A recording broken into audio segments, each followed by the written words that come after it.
Hello, friends. Welcome to season 3 of the Questions Bar. In our podcast and video show sponsored by Incandescent Women magazine, we invite you to listen in as girlfriends talk about the topics of the day that touch our minds, bodies, spirits, souls, and hearts. Alina Z is in Los Angeles. I'm Hope Katz Gibbs here in Washington, D.C. And today you are going to love our guest, Marguerita Cheng, CFP Pro. She is the founder and chief executive officer of Blue Ocean Global Wealth. She's been a spokesperson for the AARP Financial Freedom Campaign and a regular columnist for Investopedia and Kiplinger, and oh my goodness, so many more.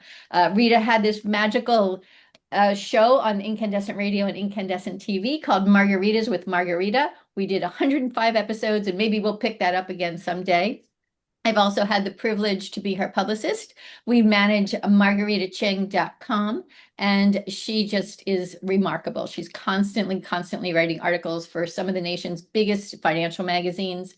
So welcome, Rita. Yay, Oh my welcome. goodness. Thank you so much. I'm so excited to be here for this conversation. Yes, Yeah, yes, yes. and it's my first time meeting you, so I'm very excited to learn more about you because, women and finance is something that is missing, I feel like, as girls that grow up, nobody teaches young women how to manage their finances. Well, not many people teach young men either. But especially for women and finances, I feel like it's been like a taboo. Women and money, don't talk about money.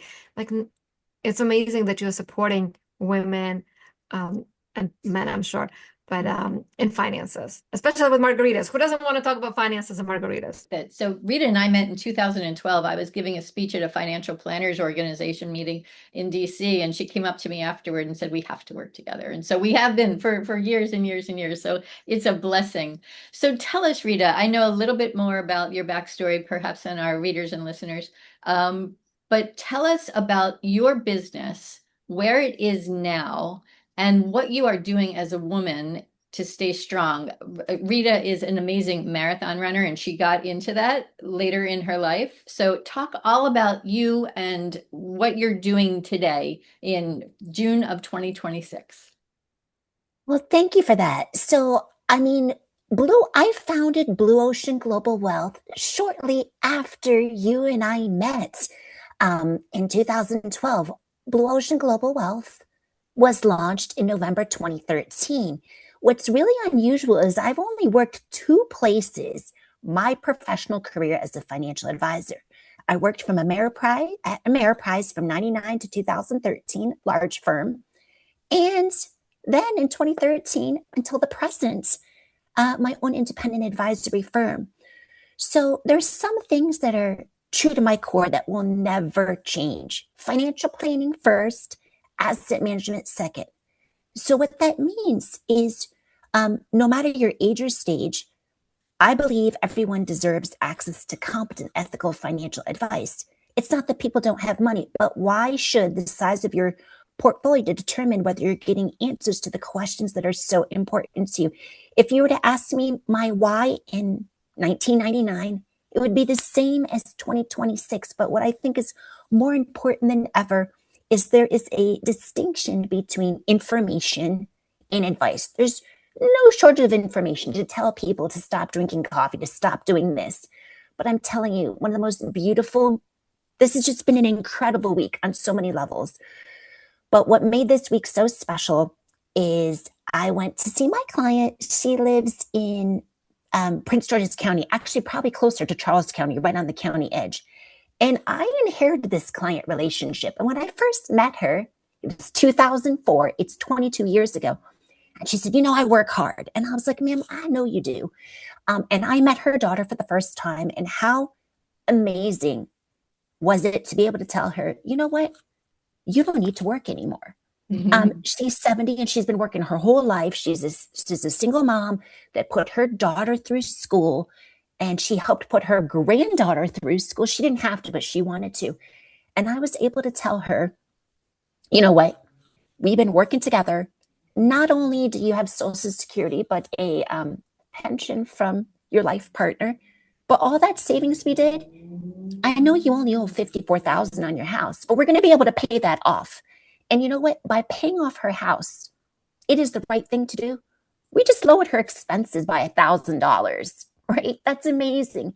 I live for those conversations. But even if something is a little bit difficult, I'm still going to show up for people. So what am I working on? I'm just working on, yes, I do help men, but making sure every woman, no matter her age or stage, can become financially confident, empowered, and resilient. That's so beautiful. How do you help women to cope, and how do you cope with stress? Because I feel like, especially with financial planning, especially what's going on in the country right now with things are happening every single day, how do you stay sane with all of the news that are coming through all the outlets and inflation going up and planning for the future when the future, I personally feel like I have a financial advisor, and personally, I just want to go and hoard all my money. And then I'm like, well, the inflation is gonna kill all of that. So saving money under your pillow is not an ideal situation too. Like, what do you invest in? But I don't think you can invest into anything without having clarity, without having sanity, without having core peace inside of you. So how do you create that first and foremost so you can think clearly and act clearly? I love how you started with clarity, because what I tell people, I was like, I can't promise you the sun, moon, and the stars, but I can promise that you will have clarity about what's important to you, clarity about your options, the confidence to know you're making the right decisions for you in your situation, and the sense of control. It's true, we cannot control the news cycle, but we can control how we react, how we save, and how we invest. And I think that's been comforting for clients. I tell people, I am here for you. It is okay for you to be stressed. I think it's really important that we affirm and acknowledge people's feelings. Don't dismiss them. It is okay for you to be stressed. I'm here for you. Just don't panic. Don't react and panic. And a lot of times people are like, well, what is the value that a financial advisor brings? Like, I'll tell you, I have a friend who's a little bit sassy, who I know from college. And we also have to remember, I graduated from high school when I was 17. The first time I went to college campus was for orientation. So I was kind of a fish out of the water, but I was always hardworking. And he's like, all financial advisors, they're kind of dishonest. They just want to take 1% of your money and move on. I said, well, you must be talking to the wrong financial advisors, because one of the things I do is I give people clarity and confidence and control. But to answer your question, it can be really stressful. How do I stay sane? True story. I understand. Listen, I'm in Maryland. I could run to DC from here. I understand I can't run away from my problems, but what I do is I allow myself to go on a little runcation once a year. And this year, so it allows me, and I share what I'm doing with clients, and some clients are like, can I come with you? And I was like, I'll curate a trip for you. So I went on a little runcation to Japan. And when I say runcation, it was a runcation. I arrived on the 11th of February, and I ran the Kyoto Marathon on the 15th of February. Then I cruised on to Osaka, and then I came back and I finished in Tokyo and I came home. Now, a lot of people are like, what in the world are you doing? That doesn't really sound like a lot of fun. It was a lot of fun. I mean, running marathons is hard work. But in between my marathons, I did work US hours. And for any compliance professionals who are listening, I did not place any trades. I made sure everything, I worked so hard leading up to the marathon and explaining to clients what I was doing. I didn't place any trades. I had everybody's distributions for 2026 taken care of before I hopped on that plane. And in between running, I got to go to the hot spring. I got to drink green tea, eat beautiful food, and just read. So that's exactly how I stay sane. It's my runcations. That's so great. What do your clients ever come with you, or do they ever ask you how they can take a runcation, or do you have any stories maybe? Because I'd love to share stories of actual people, so somebody can be listening like, oh, you know what, I could take a runcation. Do you have any other examples? Maybe your clients got inspired by you and they were like, oh, I can go and take a, I don't know, sleepcation. That's what I would do. Go just sleep for a week. But do you have anything you could share for other people? So sure, absolutely. So the most prestigious event or the most serious marathon was Tokyo. So I'll be honest, I ran all of them, but in Kyoto and Osaka, I allowed myself to really enjoy the experience. I ran the first 20 miles, and then the last 10K, which is 6.2 miles, I stopped and took pictures. Now, what's interesting is one of my clients' fiance is Japanese, and I actually met with them in Kyoto. And honestly, I looked up and they were like along the course. It was very, very beautiful. So none of the clients have come with me, but I think that giving clients the confidence that, hey, it's okay, this environment we're experiencing, for you to just kind of remove yourself from temporarily. We're not running away from it. It's just, I need this. And personal finance is serious business. But it's like some of my clients are like, Rita, I'm so proud of you. That's exactly how you stay strong and sane, right? I say it keeps my mind sharp. I stay sane and strong. So, yeah, it was very, very special because I got to meet the client's fiance in person. Anybody who knows me is before I run, I like to eat any of these items. I like to eat pho, Vietnamese noodles, Japanese soba, or Japanese udon. So you can imagine, like, I was excited. They treated me to like a bowl of soba. And by the way, compliance professionals, this is Japan. So that meal was less than $25. My bowl of noodles, including like my drink, was $12. So we are well within compliance guidelines. I love he how wanted to treat me twice. And I was like, okay, what's the exchange rate? Yes, you can treat me because I had been helping him. There's a big age difference between him and his fiance, making sure that, they were going to be okay for the day when he's not here. I have a question for you. I'm going to step away from our questions actually and just ask you something that I know a lot of women come to me and I see people writing that online. So when you help women, for example, be financially independent, and let's say a woman, you may help her to retire earlier, not at 70, but at earlier. How do you help women with guilt of not being in the hustle culture? Because I feel like there's so much talk right now of like, you have to get this done, Instagram, post, make money, work. Like you're constantly, and I'm speaking from personal experience. I went on vacation and I'm still like having these thoughts of, I need to do this, I need to do that, like, it's constantly go. And I feel like when somebody gets to retire, and let's say they retire at a younger age, and all of a sudden they don't have to go and hustle. And there's guilt about like, well, like and then we'll also mention I have a friend who decided to do this and she retired early, and she also saw fire and retired early, and she went to this event. So that's why I'm also bringing it from not just people that I don't know mentioning it, but people that I know. And a lot of these women have shared how much guilt they had because all of their friends are still working, all of their friends are still hustling, and here are these queens retiring early. So what is your advice and what is your feedback on how to own the fact that you are such a rock star, and with the help of your Marguerita Cheng financial advising, somebody can retire early, and how do you take it all in without feeling guilty? This is a really good question. Women feel guilt, right? But men do too, but we're focused on women.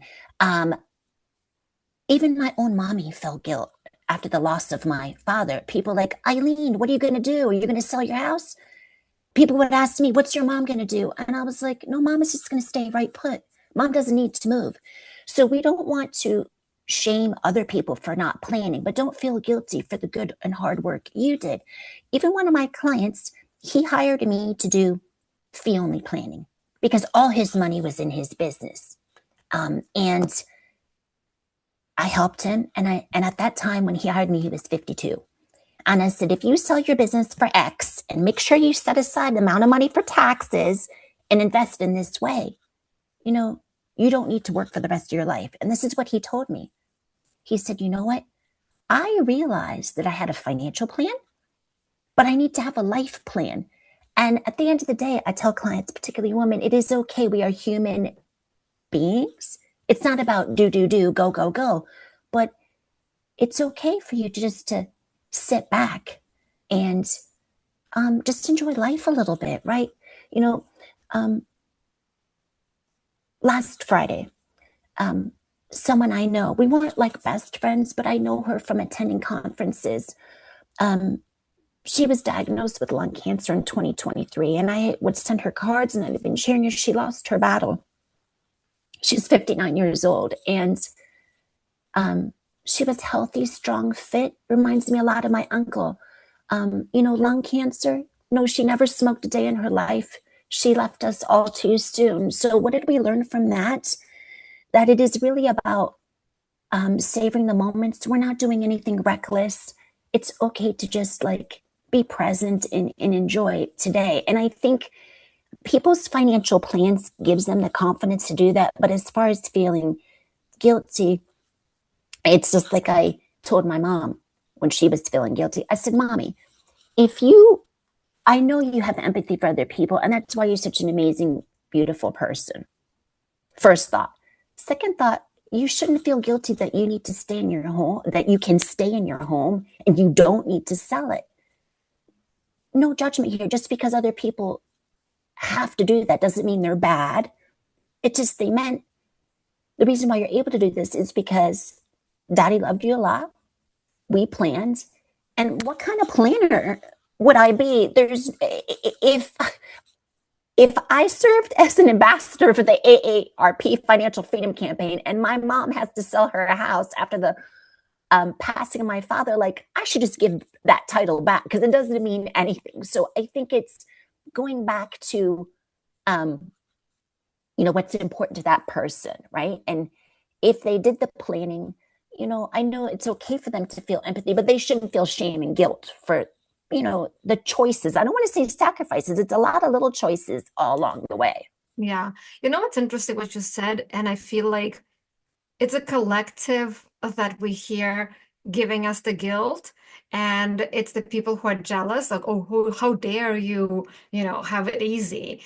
And then if it was just one person saying that to you and everybody else was living a life of pleasure and joy and feeling abundant and feeling happy for other people, then you would not feel guilty. I think it's because of the collective being overly I don't know, negative, whatever the word is, about people feeling happy because, that's how they make money. The collective, the society, right now, unfortunately, cannot survive if everybody's happy and everybody's powerful. And so it's up to us, and this is why we started this questions bar, to have more voices like you. I feel like if you say the same thing, I say the same thing, Hope says the same thing, Cynthia says the same thing, and more of us saying that it's okay to enjoy life. It's okay to relax. It's okay to be powerful. It's okay. It's more than okay to be who you are and enjoy your life. Then it will become the collective voice and it will become the new society. So I'm just really grateful that you also said the same thing, because I just see so many, and I myself have felt guilty. And so I wrote it and I have it on my notebook, like in front of me, so that I can see it. It says, I have the right. I have the right to enjoy my life. Everybody has the right to enjoy their lives. And we need to talk about it more often, because what you do is you help people to get to a place and then they're like, oops, I feel guilty being at that place. And that's not okay. I'm not saying, I'm not judging it's okay or not okay, but I just want more women to be happy with their success. A lot of women don't get taught of what to do once they achieve financial independence, once they achieve the pinnacle. Because once they achieve the pinnacle, they're like, well, I've been getting and getting and getting and getting, and like, what's the next mountain? And then I find, and I'm curious also, do you ever see that in your line of work where women achieve, they get where they need to get to, and they're like, oh shoot, I don't have any challenges, I don't have any problems, and they create their own problems. Well, I know even in the financial advice profession, my profession, the number of women is increasing. At one point, it was 20% of all certified financial planner, of 20% of all certified financial planners are women. And now I think it's closer to 23%. But there were times when like I might have doubted myself because all the language, right? Like, how can you be successful if you're focused on planning, assets, pay? Like, you're just going to have to chase new people because not everyone's going to pay for planning. And I was questioning the status quo and I said, listen, there is nothing wrong with how you're doing business. I didn't say that. It's just that I've discovered that there's a lot of people that value planning. They don't want to necessarily give up control of their portfolio, or maybe they do. It's just in order to get to that point, they need guidance and clarity about what's possible. And I felt like because I started to go on this different path, I never criticized anybody. I'm very quiet. I just put my head down and work. As crazy as it sounds, some people felt threatened by that. They're like, oh, what are you doing? And I said, listen, I'm just trying to, put my head down, work, and make sure that I live up to what I want to do for people, provide them clarity, confidence, and control. But you keep on doing what you're doing. I'm not going to bother you. But I do feel that some people were genuinely curious, but some people felt threatened. But what about assets under management? I said, we need assets and savings and investing to reach our goals. But all too often, people focus on the portfolio, but they never focused on the people. They never focused on their passion, their priorities, or the plan, or the process, how they get people there. So, yeah, I mean, I've experienced that. It can be really hard.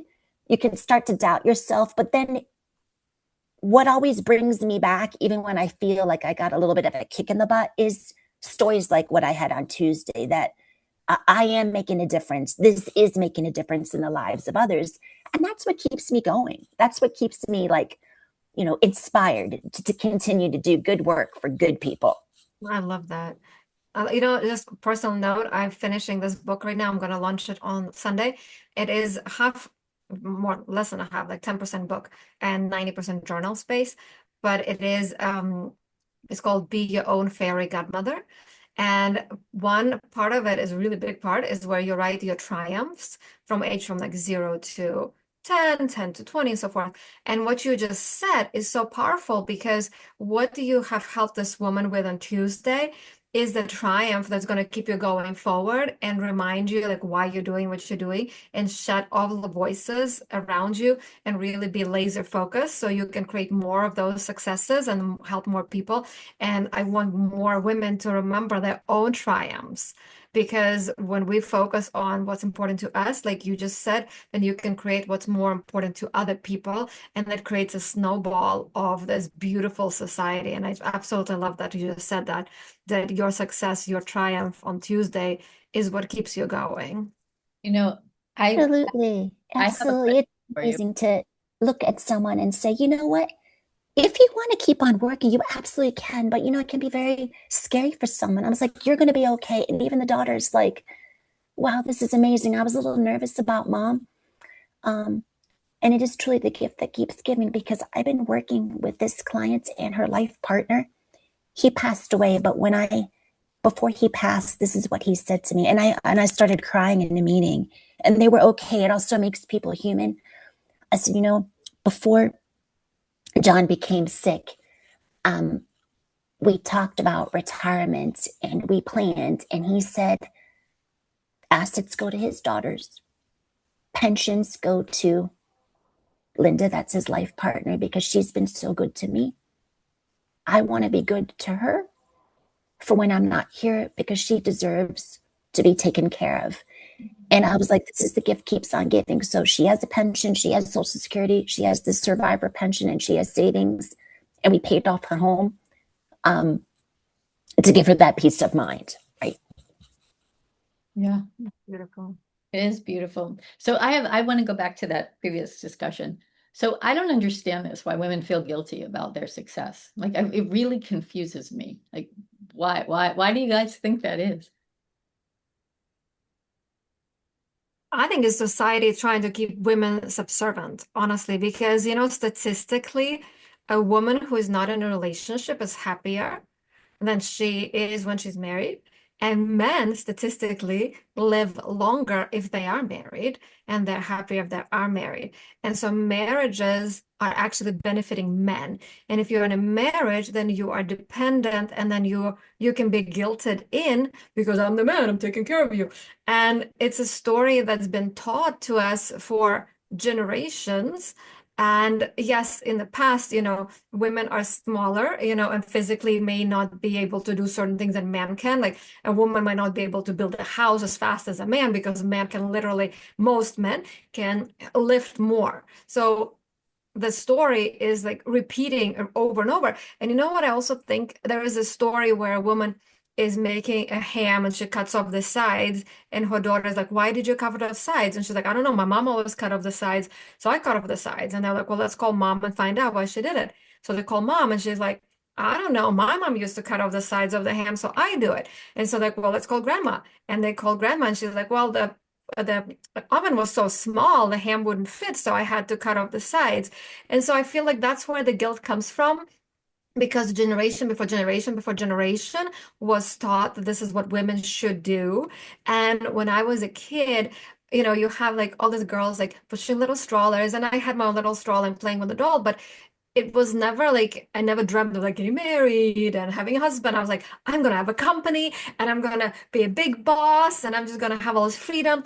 And we're not taught that, most of us. So when you do have that, I think a lot of women, if you don't have Leo rising like myself and Leo Mars, like you're being dumbed down and told to feel guilty. And even with my Leo, which is like go, go, go, I sometimes feel guilty when because I have a big, really sensitive heart and I see people struggling. And you know what somebody told me this weekend actually, and I just want everybody who's listening to hear this. We have to stop playing God, and we have to stop being responsible for other people's problems if we didn't cause them.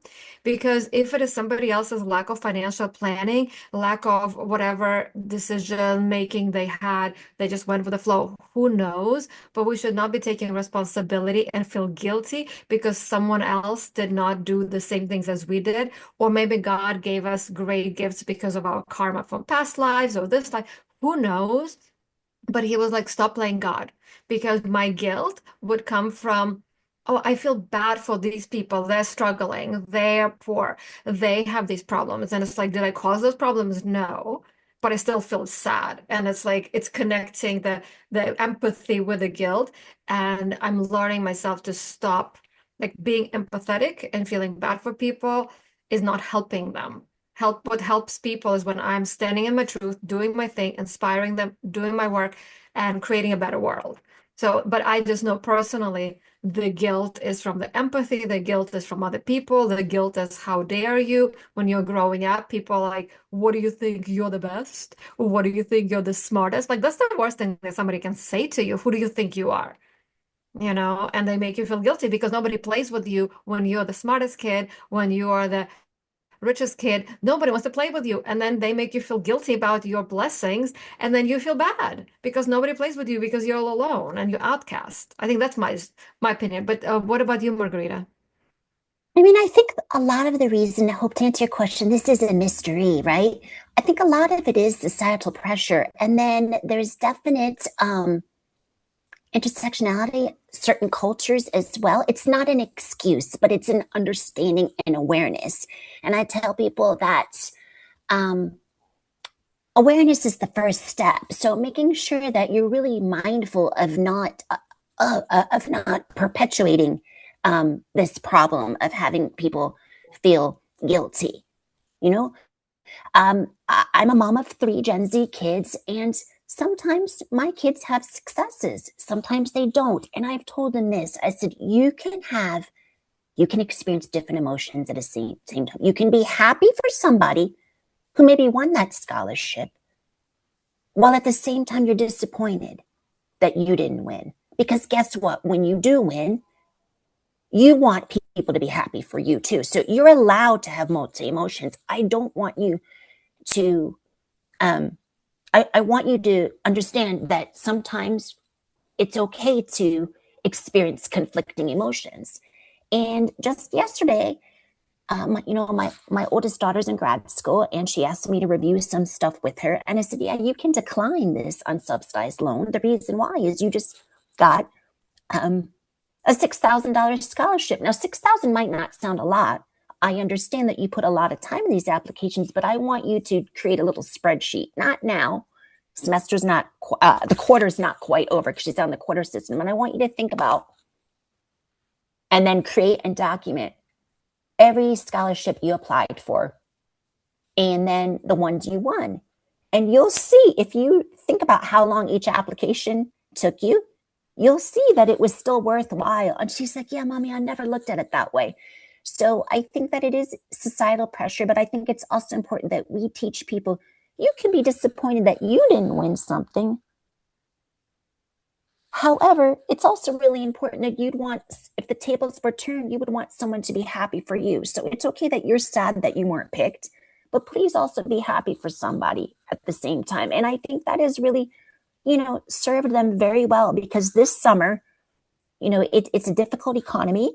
It's a difficult situation with the government, but I'm here to tell you all three of my kids got paid government internships and fellowships. We are 3 for 3. That is 100%. And that's amazing. And I told them, you just got to keep on putting yourself out there. You have to keep on applying. Even if you're rejected, it's not that your candidacy was rejected. It's just the environment. So I think that gave them the confidence to keep on trying. But I do think, to answer your question, a lot of it is like pressure. We don't know any better, so we keep on perpetuating this. Yeah, I think that's a very good question. That's a good point. We don't know any better. And it's up to us, ladies, to be better, to create better. Support. That's what the Empowered Together Network is, that Alina and I and Cynthia De Lorenzi created. That's what the questions bar is. We really just want people's voices out there so people know they're not alone. And Yes. saying about being jealous of each other, that's just such a deep insecurity. I don't think we can fix that in someone else, but we can encourage them maybe to let go just a little bit. And Rita, your response was so perfect. It leads us to our last question. What tools do you use that you can share to inspire others? Well, I always go back to my why. And I think this is really helpful. So why did you want to become a financial planner? I want to change conversations about money and wealth. I want people to gain clarity, confidence, and control. So I think that always go back to your why. That helps me. And hopefully that'll inspire some others. I'm learning this, and I'm by no means perfect. I'm also learning to set boundaries, because I think that sometimes we feel like we have to do everything for everybody. However, my children actually help me with this one. They're like, Mommy. They do call me Mommy. Although my son will say Mom because he's too cool for school. But my daughter's like, Mommy. You can't pour from an empty cup. So it doesn't mean that you're selfish, but sometimes it's okay to say no. Because by saying no, you're not a jerk. But that allows you to take better care of yourself in that moment so that you can help people more in the future. So Exactly. Boundaries. And then, I understand that it may not be possible for everyone to take a vacation, but honestly, there's things that you could do locally. So sometimes I might have a little yoga retreat. And that yoga retreat means that I'll go to 3 yoga classes on a Saturday. So I'll start with hatha, I'll do restorative, I'll do something else. And so this really does not cost a lot of money. It's accessible to me, where I have like my little mini yoga retreat. We'll do like 3 classes. I love that. That is such a great idea, because people don't think of it. When you go to a yoga retreat in Costa Rica, you do yoga morning, morning, day, night. You can do the same thing. You can literally buy 3 classes. I never thought of it. That is such a brilliant idea. Okay. And what was so cool about this is I was actually supporting my friends who just completed their yoga certification. So by me showing up, their class is full. That gives them the confidence, but I'm also doing something for myself. And so this little yoga retreat, I actually had an unlimited pass, so it didn't cost me anymore. I just booked off the time where I did, and there was breaks in between. I found that to be helpful. The other thing is I'm very much about rituals. I like drinking my green tea. I also like aromatherapy and baths. Like, I feel like there's nothing that nice aromatherapy and green tea can't like fix, even if you have the most stressful day. So I think it's finding what's important to you. I mean, I also like baking too. I'm not the best cook, okay? But I am very good at baking because baking is really chemistry. It's science. Yeah, they say cooking is an art, baking is a science. Yes, yes. On your And I- show, we had Mrs. Bakewell. That was very Yeah. cool. Lady created this croissant company, elegant as amazing. So check out Mrs. Bakewell. Anyway, go ahead, Alina. No, Final I was just gonna say what my biggest takeaways are is creating rituals that are important to you, which can be as far as another side of the world or your local neighborhood community where you can buy literally a few yoga classes in one day. And by the way, did you know, this is like brand new information, you can buy a birthday cake for yourself any day of the week and they won't even check your ID.